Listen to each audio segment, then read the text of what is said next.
جس طرح کہتے ہیں کہ ایک نوجوان تھا جس کو شہزادی سے محبت ہوئی، بادشاہ کی بیٹی سے محبت ہوئی، اس سے شادی کرنا چاہتا تھا۔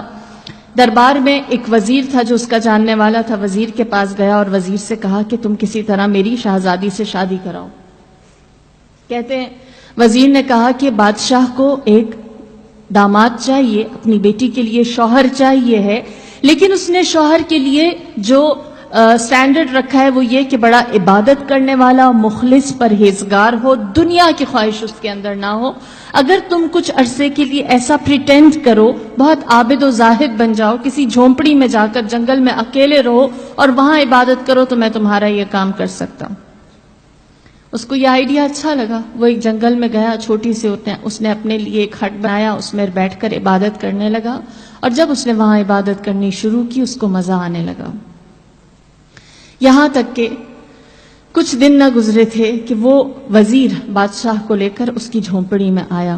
بادشاہ اس کی جھونپڑی کے اندر گیا، جنگل میں اس کے چھوٹے سے گھر میں، ٹوٹے ہوئے گھر میں گیا اور اس نوجوان سے ملاقات کی، باتیں کی۔ بادشاہ امپریس ہوا اور اس نے کہا اس نوجوان سے کہ مجھے تمہارا عبادت کرنا، تمہارا تقوی اچھا لگا، میں چاہتا ہوں تم کسی دن میرے پاس آ کر محل میں ملو، میں اپنی بیٹی کے لیے شوہر تلاش کر رہا ہوں اور مجھے لگتا ہے کہ تم میرے آنے والے مستقبل کے لیے ایک اچھے جمائی، ایک اچھے داماد ثابت ہو سکتے ہو۔ جب بادشاہ نے یہ کہا اس کو اپنی خواہش مل گئی، اس نے فوراً بادشاہ کو جواب دیا اور کہا مجھے تھوڑا سا وقت چاہیے، پھر میں آپ کو ریسپونڈ کرتا ہوں، آپ کی خدمت میں حاضر ہوتا ہوں۔ وزیر خوش ہوا، اس نے اپنا وعدہ پورا کر دیا۔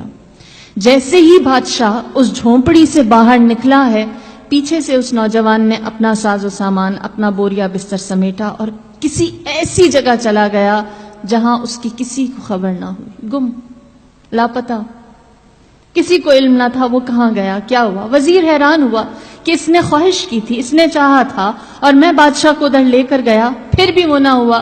یہاں تک کہ بہت عرصہ گزر گیا، ایک ٹائم کے بعد اس وزیر کی ملاقات اس نوجوان سے ہوئی جس سے اس نے بادشاہ کی ملاقات کروائی تھی۔ لہٰذا اس وزیر نے پوچھا مجھے بتا، جب تیری خواہش پوری کر دی گئی تھی تو کیوں چلا گیا؟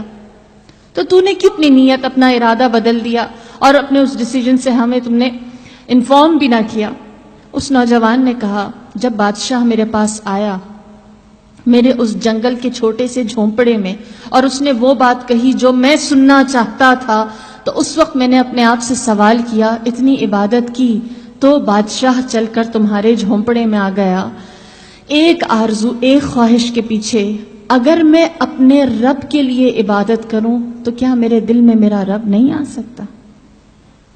تو کیوں نہ میں اپنی آرزو کو ایک دنیاوی چیز سے بدل کر صحیح درست طرف لے آؤں اور اس چیز کی خواہش کروں جو میرے لیے واقعی فائدہ مند ہے۔ لہٰذا میں نے اپنی اس خواہش کو چھوڑا اور کہا میرے اس جھونپڑے جیسے دل میں اللہ کو بلاتا۔